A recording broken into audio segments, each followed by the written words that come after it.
한국의 황폐화는 고질적인 문제이기 때문에 어떤 방법을 쓰더라도 회생이 불가능하다고 판단됩니다. 1968년 유엔에서 한국의 농림 상태를 진단한 내용입니다. 당시 우리나라의 농림은 일제의 수탈과 1950년 한국전쟁, 그리고 추운 겨울을 나기 위해 땔감 등의 용도로 마구잡이 벌목을 해버린 결과 대부분의 산이 벌거벗은 민둥산이었죠. 현재 나무가 많고 숲이 울창한 우리나라 산들을 봐서는 전혀 상상이 되지 않는 모습이지만 불과 60년 전만 하더라도 한국의 산림은 희망을 찾아볼 수 없는 황무지 그 자체였던 것입니다. 회생 불가라는 유엔의 당시 진단이 전혀 이상하게 들리지 않았던 상황이었죠. 하지만 놀라운 반전이 펼쳐지게 됩니다. 박정희 전 대통령이 1960년대 중반부터 본격적으로 나무 심기를 독려하면서 정부가 꾸준히 묘목과 재원을 지원하기 시작한 것이죠. 1970년대 이후 새마을 운동과 맞물리면서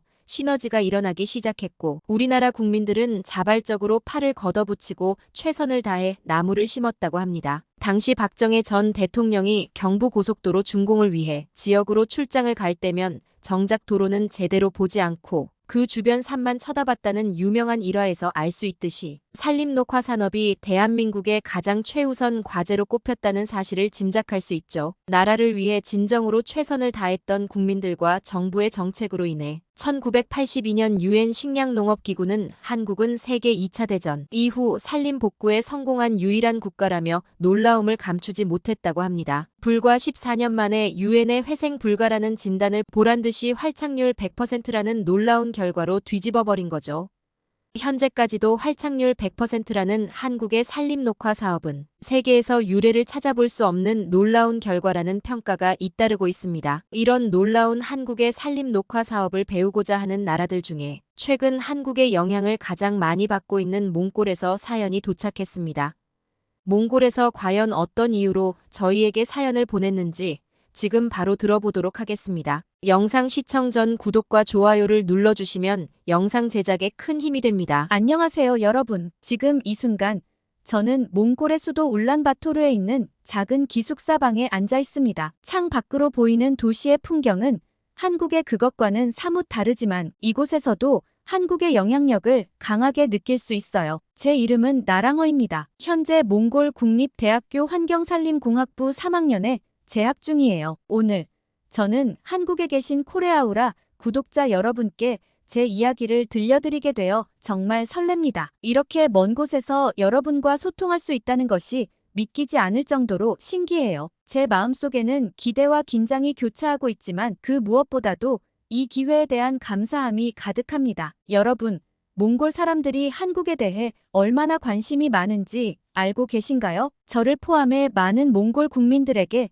한국은 동경의 대상이에요. 그 이유는 다양하지만 가장 큰 이유는 아마도 한국의 눈부신 발전과 문화적 영향력 때문일 거예요. 지금 제가 살고 있는 울란바토르 거리를 걸어보면 마치 작은 한국을 만난 것 같은 기분이 들어요. 거리 곳곳에 한국 편의점들이 자리 잡고 있어서 어렵지 않게 볼 수 있죠. 처음 이 편의점들을 봤을 때 저는 정말 놀랐어요. 24시간 불이 켜져 있고 깔끔하게 정리된 진열대 그리고 다양한 상품들. 이건 그야말로 저희에게 신세계와도 같았죠. 매일 아침 저는 기숙사를 나서면서 한국 편의점에 들러요. 따뜻한 김밥 한 줄과 아이스 아메리카노를 사서 걸어가면서 먹는 것이 일상이 되었어요. 이런 작은 경험들이 저희 몽골 사람들에게는 특별한 의미를 가져요. 라면, 과자, 커피, 도시락, 생필품 등 편의점 하나만 가도 거의 모든 것을 해결할 수 있으니 얼마나 편리한지 몰라요. 그리고 이건 정말 믿기 어려우실 텐데 지금 몽골에서는 한글이 마치 제2의 모국어처럼 여겨지고 있어요. 거리를 걸어가다 보면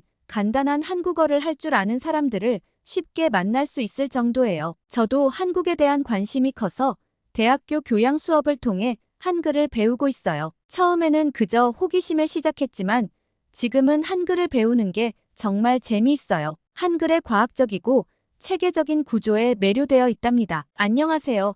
감사합니다. 맛있어요와 같은 간단한 한국어 표현들이 이제는 저희 일상 대화에서도 자연스럽게 사용되고 있어요. 이런 현상을 보면 한국 문화가 얼마나 깊이 저희 사회에 스며들었는지 실감하게 돼요. 한국 브랜드들의 몽골 진출도 이런 관심을 더욱 높이는데 한몫했어요. 패스트푸드, 화장품 매장, 의류 매장 등 수많은 한국 브랜드 기업들이 몽골에서 인기를 얻고 있어요. 이런 브랜드들을 통해 우리는 한국의 품질과 디자인, 서비스를 직접 경험할 수 있게 되었죠. 하지만 여러분, 우리나라에서 한국에 대한 관심이 높아지는 가장 큰 이유는 따로 있어요. 바로 산림 녹화 산업의 기술 때문이에요. 저희 몽골의 사막화가 심각한 수준으로 진행되고 있는데 이를 해결하는데 한국의 도움이 정말 큰 힘이 되고 있거든요. 2000년대 후반부터 부각된 사막화 문제는 현재까지도 계속되고 있어요. 이 문제를 해결하려면 엄청난 자본과 기술, 그리고 노력이 필요해요. 그래서 제가 다니고 있는 몽골 국립대학교 환경산림공학부에서도 이 문제에 대해 많은 공부와 연구를 진행하고 있어요. 그 과정에서 한국의 과거 산림 녹화 성공 사례가 저희에게 큰 도움이 되고 있답니다. 얼마 전 저희 교수님께서 한국 이막의 아버지라고 불리는 현신규 박사에 대한 다큐멘터리를 보여주셨어요. 그 영상을 보면서 저는 정말 큰 울림을 느꼈어요. 마치 제 미래의 모습을 보는 것 같았거든요. 앞으로 어떤 공부를 해야 하고 어떻게 몽골의 사막화를 막는데 이바지할 수 있는지에 대한 고민의 해답을 찾게 된 것 같아요. 우리 대학의 낡은 강당에서 한 편의 다큐멘터리가 상영되었습니다. 그날의 기억은 아직도 생생해요. 먼지 낀 공기 속에서 희미하게 비치는 스크린, 그리고 그 위에 나타난 한 노인의 모습, 바로 한국의 현신규 박사였죠. 다큐멘터리를 보는 내내 저는 그분의 눈빛에서 뭔가 특별한 것을 느꼈어요. 그건 자연에 대한 깊은 애정과 자기 나라를 향한 뜨거운 열정이었죠. 현신규 박사님은 한국 1호 이막 박사로 산림 녹화에 있어 혁혁한 공을 세운 분이에요. 그의 이야기를 들으면서 저는 마치 제 미래의 모습을 보는 것 같았어요. 1951년 한국 전쟁의 폐허 속에서 현신규 박사는 미국 정부의 전후 재건 계획에 따라 캘리포니아 대학교 버클리 캠퍼스로 파견되었다고 해요. 그곳에서 그는 산림 유전학을 연구했죠. 저는 그가 느꼈을 흥분과 부담감을 상상해 봅니다. 낯선 땅에서 조국의 미래를 짊어진 채 공부하는 그의 모습이 눈앞에 그려지는 것 같았어요. 다큐멘터리는 현 박사가 미국에서 목격한 한 장면을 보여주었어요. 나무를 교배해 새로운 종을 만드는 현장이었죠. 그리고 교배가 성공해 빽빽하게 심어진 나무들을 바라보는 현 박사의 눈빛. 그 순간 그의 마음속에서 무언가가 불타오르는 것을 저는 느낄 수 있었어요. 그는 그 자리에서 굳은 결심을 했다고 합니다. 나도 할 수 있다. 우리나라를 위해 이 기술을 배워가야 한다. 파견을 마치고 한국에 돌아온 현 박사가 가장 먼저 한 일은 무엇이었을까요? 바로 소나무의 교배였어요. 그는 두 가지 소나무를 선택했습니다. 하나는 척박한 환경에서도 잘 자라지만 목재질이 좋지 않은 미국의 리기다 소나무. 다른 하나는 목재질이 좋고 빨리 성장하지만 한국의 북쪽 지방에서는 기온이 맞지 않아 재배가 어려운 미국 남부 지방의 테다 소나무였죠. 현 박사의 연구실을 상상해보세요. 밤낮으로 불이 꺼지지 않는 그곳에서 그는 끊임없이 실험을 반복했을 거예요. 때로는 실패의 좌절감에 눈물을 흘리기도 했겠지만 그는 포기하지 않았습니다. 그리고 마침내 기적이 일어났어요. 두 소나무의 장점만을 가진 새로운 품종, 리기테다 소나무가 탄생한 거죠. 현신규 박사의 리기테다 소나무는 정말 대단했어요. 목재의 질도 좋고 강원도의 추운 기후에서도 잘 자랄 정도로 생명력이 우수했거든요. 이 나무는 한국 산림을 복원하는데 엄청난 기여를 했답니다. 리기테다 소나무는 당시 세계에서 세 번째로 성공한 소나무 교잡종이었대요. 1962년 이 성과가 미국 학회지에 실렸을 때 전 세계 과학자들이 놀라워했다고 해요. 저는 그 순간 현 박사의 가슴이 얼마나 뛰었을지 상상해봅니다. 조국을 위해 시작한 연구가 세계적인 인정을 받은 거니까요. 더 놀라운 건 뭔지 아세요? 미국 산림국이 이 소나무의 종자를 얻어 북부 탄광 지역에 심었대요. 그 결과 황폐했던 그곳의 산림이 훌륭하게 살아났다고 합니다. 이 때문에 리기테다는 경이로운 나무 원더트리라는 별칭까지 얻게 되었죠. 이 성과는 한국에도 큰 도움이 되었어요. 당시 미국이 한국 원조를 삭감하려고 했는데 리기테다 소나무 덕분에 그 계획이 무산되었대요. 알렉산더 와일리 상원 의원이 이 소나무의 성과를 보여주며 한국에 대한 원조는 결코 헛되지 않았다고 주장했고, 이에 미국 의원들이 큰 박수를 보냈다는 일화도 있어요. 현신규 박사의 업적은 여기서 끝나지 않았어요. 그는 이태리의 포플러와 한국의 수원 사시나무를 교배하여 은수원 사시나무도 만들어냈죠. 이 나무는 1973년 치산 녹화열 개년 계획에 따라 전국에 대량으로 심어졌어요. 평지, 산지 어디에서든 빨리 잘 자라고 오염에 견디는 힘이 강해서 한국 산림이 복원되는데 큰 역할을 했대요. 놀랍게도 은수원 사시나무는 나중에 호주, 뉴질랜드, 유럽 등에 수출까지 되었다고 해요. 리기테다 소나무와 함께 현신규 박사의 대표 업적으로 전 세계에 알려지게 된 거죠. 다큐멘터리를 보면서 저는 현 박사님의 말씀 한마디 한마디에 집중했어요. 특히 산림의 성쇠는 국력의 성쇠와 비례한다라는 말씀이 가슴에 와닿았습니다. 산이 푸른 나라 중에 못 사는 나라는 없다는 그의 말은 마치 제게 주는 메시지 같았어요. 다큐멘터리가 끝나고 불이 켜졌을 때 저는 한동안 자리에서 일어날 수 없었어요. 머릿속이 복잡했거든요. 우리 몽골에는 왜 현 박사님 같은 분이 계시지 않는 걸까? 우리나라도 한국처럼 놀라운 변화를 경험할 수 있을까 하는 생각들이 꼬리에 꼬리를 물고 이어졌죠. 그리고 그 순간 저는 제가 해야 할 일을 깨달았어요. 우리나라 환경에 맞는 나무를 찾고 품종 개량을 통해 초원과 숲을 되찾는데 이바지하는 것, 그것이 바로 제가 해야 할 일이라고 생각했습니다. 비록 현 박사님처럼 되지 못하더라도 저는 분명 의미 있는 일을 할 수 있을 거예요. 그러기 위해서는 한국에 가서 직접 보고 배우는 게 무엇보다 중요하다고 생각해요. 기회가 주어진다면 꼭 한국에 가서 공부를 해보고 싶어요. 그렇게 되도록 열심히 노력할 거예요. 현신규 박사의 이야기를 들은 후 저의 관심은 자연스럽게 한국의 산림 녹화 성공 과정으로 옮겨갔습니다. 어떻게 한 나라가 그토록 짧은 시간 안에 황폐해진 산림을 되살릴 수 있었을까요? 그 비밀을 알고 싶어 저는 밤낮으로 자료를 찾아보았습니다. 우리 기숙사방의 작은 책상 위에는 한국의 산림 녹화에 관한 책들이 산더미처럼 쌓여 있었어요. 창밖으로 보이는 울란바토르의 황량한 풍경과 대조되는 그 책들 속 푸른 산들의 모습에 저는 가슴이 뛰기 시작했습니다. 여러분, 혹시 아세요? 1960년대 초반까지만 해도 한국의 산들이 어떤 모습이었는지 제가 본 자료들 속 사진은 충격적이었어요. 나무는커녕 풀 한 폭이 찾아보기 힘든 민둥산, 그야말로 황무지였더라고요. 그 모습을 보며 저는 지금의 몽골 모습과 너무나 닮아있다는 생각에 가슴이 아팠습니다. 하지만 놀랍게도 그로부터 불과 10여 년 만에 한국의 산들은 완전히 달라졌어요. 지금 유튜브에서 한국의 산 풍경을 검색해보면 푸른 나무들로 빼곡히 채워진 아름다운 모습을 볼 수 있죠. 그 변화무쌍한 모습에 저는 그만 눈물이 날 것 같았어요. 우리 몽골도 언젠가 저렇게 될 수 있을까? 하는 희망과 동시에 과연 우리도 할 수 있을까? 하는 두려움이 교차했습니다. 그렇다면 대체 어떻게 이런 놀라운 변화가 가능했을까요? 저는 그 해답을 찾기 위해 한국의 역사를 더 깊이 들여다보았습니다. 한국의 산림이 황폐화된 데에는 여러 이유가 있었어요. 일제강점기 때 일본이 중일전쟁을 이유로 나무를 마구잡이로 베어갔고 철도를 놓기 위해서도 많은 나무를 잘랐대요. 게다가 한국 전쟁으로 인한 폐해는 말할 것도 없었죠. 하지만 가장 큰 문제는 따로 있었어요. 바로 사람들이 추운 겨울을 나기 위해 어쩔 수 없이 산에 있는 나무와 낙엽 등을 땔감으로 사용했다는 거예요. 그 모습을 상상하니 가슴이 아팠습니다. 추위에 떨며 산을 오르내리며 나무를 해오는 사람들, 그들의 손은 얼마나 거칠어졌을까요? 그들의 마음은 얼마나 무거웠을까요? 결국 더 이상 나무를 찾아보기 힘들 정도로 산이 헐벗게 되자 사람들의 삶은 더욱 힘들어졌어요. 땔감도 부족하고 홍수와 가뭄이 반복되면서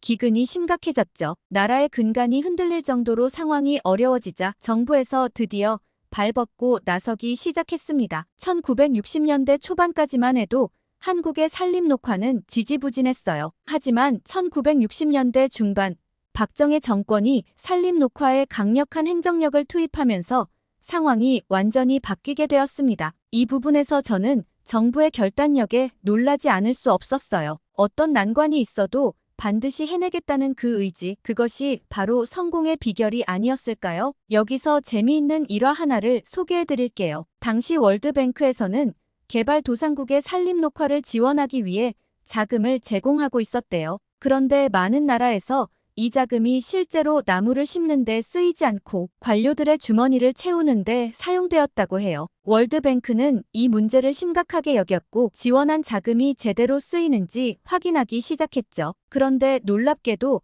한국도 이 자금을 나무 심는 데 쓰지 않은 것으로 밝혀졌어요. 대신 석탄 개발에 썼다는 거예요. 처음에 월드뱅크는 한국이 자금을 오용했다고 생각했대요. 하지만 한국 정부의 설명을 듣고 그들의 생각이 완전히 바뀌었답니다. 한국 정부는 이렇게 말했어요. 먼저 난방 문제부터 해결해야 새로 심는 나무를 땔감으로 쓰지 않을 것 아니냐고요. 실제로 당시 한국의 가정용 연료 중 목재가 차지하는 비중이 무려 80%에 달했대요. 그런 상황에서 나무를 심어봤자 결국 다시 땔감으로 쓰일 게 뻔했죠. 그래서 한국 정부는 목재를 대체할 석탄이나 연탄을 공급하는 게 우선이라고 판단한 거예요. 이 이야기를 들은 유엔과 월드뱅크 관계자들은 깜짝 놀랐대요. 정말 현명한 생각이라며 크게 감탄했다고 해요. 저도 이 이야기를 들으면서 한국 정부의 선견지명에 감탄했어요. 단순히 나무를 심는 것에 그치지 않고 근본적인 문제 해결을 위해 노력했다는 점이 정말 인상 깊었습니다. 한국 정부의 노력은 여기서 그치지 않았어요. 그들은 매우 치밀한 행정 시스템을 구축했죠. 지방 공무원들에게 나무 심기 할당량을 부여하고 이를 인센티브와 승진 심사에 반영했대요. 그런데 여기서 더 놀라운 건 공정성을 확보하기 위해 산림을 조사하는 건목관 공무원들을 타 지방 지자체끼리 교차 검사하게 했다는 거예요. 이런 이야기를 들으면서 저는 한국 정부의 치밀함과 실행력에 또 한 번 놀랐어요. 그들은 단순히 구호나 선전에 그치지 않고 실제로 작동하는 시스템을 만들어냈던 거죠. 이런 모습을 보며 저는 생각했어요. 우리 몽골도 이렇게 할 수 있을까? 우리도 저런 시스템을 만들 수 있을까? 하지만 정부의 노력만으로는 부족했을 거예요. 정말 놀라운 건 한국 국민들의 자발적 참여였습니다. 인터넷에서 찾은 옛날 사진들을 보면 정말 가슴이 뭉클해요. 특별한 장비도 없이 맨손으로 민둥산을 나무가 잘 자랄 수 있도록 계단식으로 다듬는 사람들의 모습이 보이더라고요. 그 사진 속 사람들의 표정을 보세요. 힘들고 고된 일임에도 불구하고 그들의 눈빛에서 희망과 결의를 볼 수 있어요. 마치 우리가 심은 이 나무들이 자라면 우리 아이들은 더 나은 세상에서 살 수 있을 거야 라고 말하는 것 같았어요. 그 모습을 보며 저는 한국인들의 끈기와 애국심에 깊은 감동을 받았습니다. 이런 노력들이 모여 놀라운 결과를 만들어냈어요. 2024년 현재까지도 세계에서 유례를 찾아볼 수 없는 활착률 100%를 달성했다고 해요. 즉, 10그루를 심으면 10그루가 다 잘 자랐다는 거죠. 믿기 힘들겠지만 사실이에요. 물론 이 100%라는 숫자에는 약간의 비밀이 있어요. 5,000그루를 심어야 하는 마을에 정확히 5,000그루만 주는 게 아니라 비상 상황을 대비해 예비로 나무를 조금 더 준 거죠. 그래서 심어놓은 나무에 문제가 생기면 예비로 받았던 나무로 대체해 자라게 했고 이런 방식으로 100% 활착률을 달성한 겁니다. 그렇다고 해도 100% 활착률은 정말 놀라운 성과예요. 당시 한국과 비슷한 상황에서 월드뱅크의 지원을 받아 나무를 심은 다른 개발도상국들은 보통 활착률 10% 정도만 기록했다고 해요. 이 차이가 한국이 얼마나 산림 녹화에 진심이었는지를 보여주는 것 같아요. 여기에 현신규 박사의 리기테다 소나무와 은수원 사시나무가 한몫했다는 것도 잊지 말아야 해요. 이 나무들 덕분에 더 효과적인 산림 녹화가 가능했던 거죠. 이런 경험을 바탕으로 한국은 이제 지원을 받는 나라에서 지원을 해주는 나라로 180도 달라졌어요. 저희 몽골의 사막화를 막는 데 있어서도 한국의 도움이 정말 큰 힘이 되고 있어요. 그만큼 산림 녹화에 있어서 한국의 노하우는 정말 대단한 자산이 된 거죠. 이 모든 이야기를 알게 되면서 저는 깊은 감동과 동시에 큰 책임감을 느꼈어요.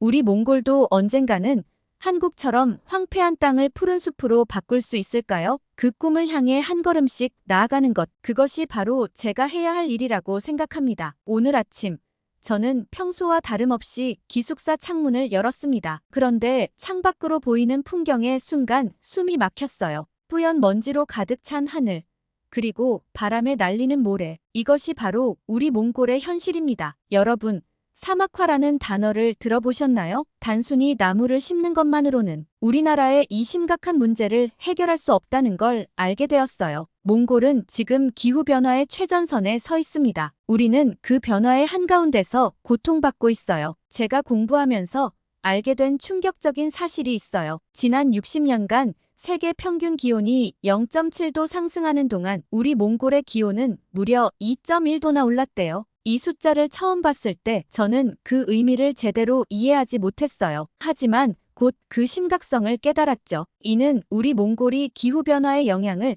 세계 평균의 3배나 더 빨리, 더 강하게 받고 있다는 뜻이니까요. 그 결과가 어떻게 되었을까요? 1990년대까지만 해도 몽골 전체 면적의 40%를 차지하던 사막이 이제는 78%까지 확대되었어요. 이 숫자를 보면서 저는 가슴이 무너지는 것 같았어요. 우리의 푸른 초원, 울창했던 숲들이 모래바다로 변해가고 있다는 걸 실감하니 눈물이 났습니다. 도시에 사는 우리도 이 변화를 피해갈 순 없어요. 매일 아침 일어나면 창틀에 쌓인 모래를 털어내야 하고 외출할 때면 마스크는 필수품이 되었죠. 모래바람 때문에 숨쉬기조차 힘들 때가 있어요. 이런 날이 계속되면 우리는 과연 어디서 살아야 할까요? 그런데 이건 우리만의 문제가 아니에요. 여러분이 살고 있는 한국에서도 우리 몽골발 황사 때문에 고통받고 계시다는 걸 알고 있어요. 우리의 문제가 이웃나라의 문제가 되고 있다는 사실에 마음이 무거워집니다. 하지만 가장 큰 피해자는 따로 있어요. 바로 유목민들이에요. 그들에게 이 변화는 단순한 불편함이 아니라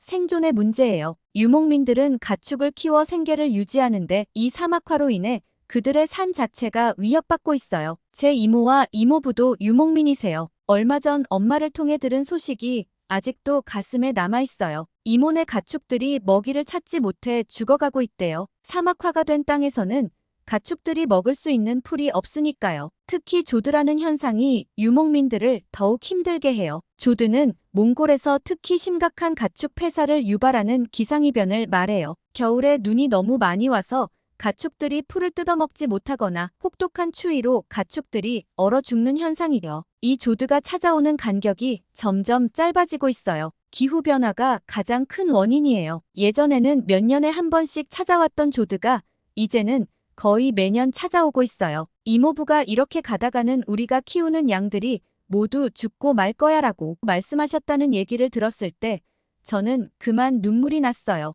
이런 상황이 계속되자 많은 유목민들이 살 곳을 잃고 도시로 몰려들고 있어요. 그들은 이제 환경난민이 되어버렸죠. 환경난민이란 환경적 변화로 인해 삶의 질이 심각하게 훼손되고 전통적으로 살아온 장소를 강제로 떠나야 하는 사람들을 말해요. 수도 울란바토르의 낮은 산지와 언덕에는 이제 이런 환경난민들이 모여 사는 게르촌이 형성되었어요. 게르는 우리 몽골의 전통 가옥인데 이제는 도시 빈민들의 상징이 되어버렸죠. 얼마 전 친구와 함께 이 게르촌을 방문했을 때의 기억이 아직도 생생해요. 좁은 골목길, 쓰레기 더미, 그리고 희망 없는 표정의 사람들. 그들의 눈빛에서 저는 절망을 보았어요. 우리는 이제 어디로 가야 하나요?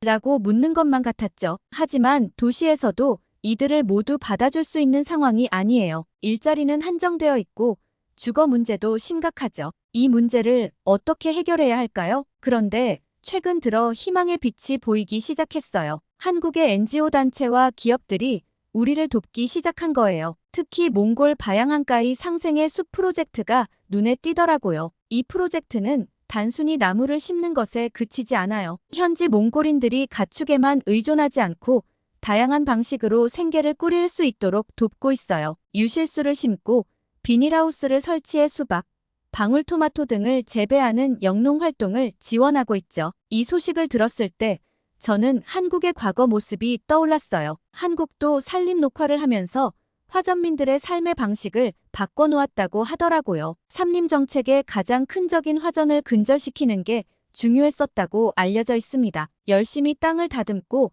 나무를 심어놓더라도 그곳에 농사를 짓기 위해 불을 내버리는 경우가 심심찮게 발생한 것이죠. 화전민촌 강제철거 같은 탄압만 한 것이 아니라 화전민 자녀를 국민학교에 다닐 수 있도록 지원하고 집을 지어주는가 하면 양봉 등의 임업교육, 기타 직업교육 등을 통해 화전민이 더 이상 숲을 파괴할 동기가 생기지 않도록 철저하게 정책을 집행하면서 이 화전 문제를 해결했다고 합니다. 당시 정부의 의지가 정말 대단했죠. 단순히 나무만 심은 게 아니라 사람들의 삶 자체를 변화시켰던 거죠. 이런 노력들이 우리 몽골에도 희망이 될 수 있을까요? 저는 그렇게 믿고 싶어요. 하지만 동시에 우리 스스로의 노력이 더 필요하다는 것도 알고 있어요. 한국 NGO와 기업들에만 의존할 게 아니라 우리 정부와 국민들도 환경난민 문제에 더 적극적으로 나서야 해요. 나무를 심어 사막화를 막는 것도 중요하지만 그에 못지않게 우리 국민인 유목민들의 삶을 지켜주는 것도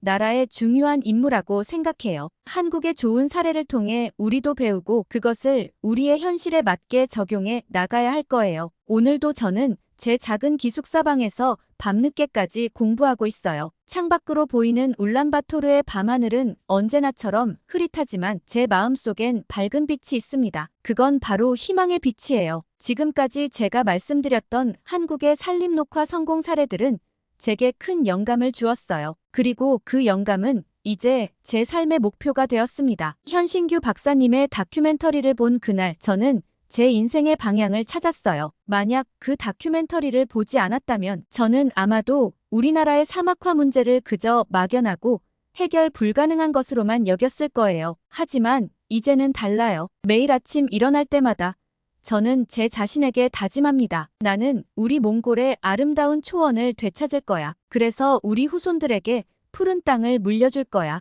이 다짐이 제게는 큰 힘이 됩니다. 한국의 경험과 기술, 그리고 무엇보다 한국인들의 놀라운 애국심은 우리 몽골 사람들에게 정말 큰 가르침이 되고 있어요. 저는 이제 제 앞에 놓인 길을 명확히 볼 수 있어요. 그 길은 쉽지 않겠지만 저는 해낼 수 있다고 믿어요. 제 꿈은 우리나라 환경에 맞는 나무를 만들어내는 박사가 되는 거예요. 그러려면 더 많이 배우고 연구해야 해요. 가능하다면 한국에 가서 직접 보고 배우고 싶어요. 그 기회를 얻기 위해 지금도 열심히 노력하고 있답니다. 여러분, 한국은 세계 2차 대전 이후 산림 복구에 성공한 유일한 국가로 평가받고 있대요. 그런 한국이 지금 저희 나라를 도와주고 있다는 사실에 몽골인의 한 사람으로서 정말 감사한 마음이 듭니다. 저는 꼭 한국에 가보고 싶어요. 푸른빛 가득히 물든 산들을 직접 보면서 용기를 얻고 싶어요. 그리고 그 희망을 안고 우리 몽골로 돌아와 우리의 땅도 그렇게 만들고 싶어요.